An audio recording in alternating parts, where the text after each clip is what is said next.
Sinasabi ko na nga ba, Lauren, hindi na sana natin tinuloy ang ritual na yun.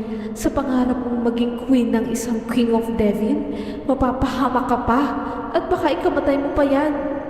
Oo nga, at saka hindi muna natin binasa ang buong libro bago natin gawin ang ritual. Kaya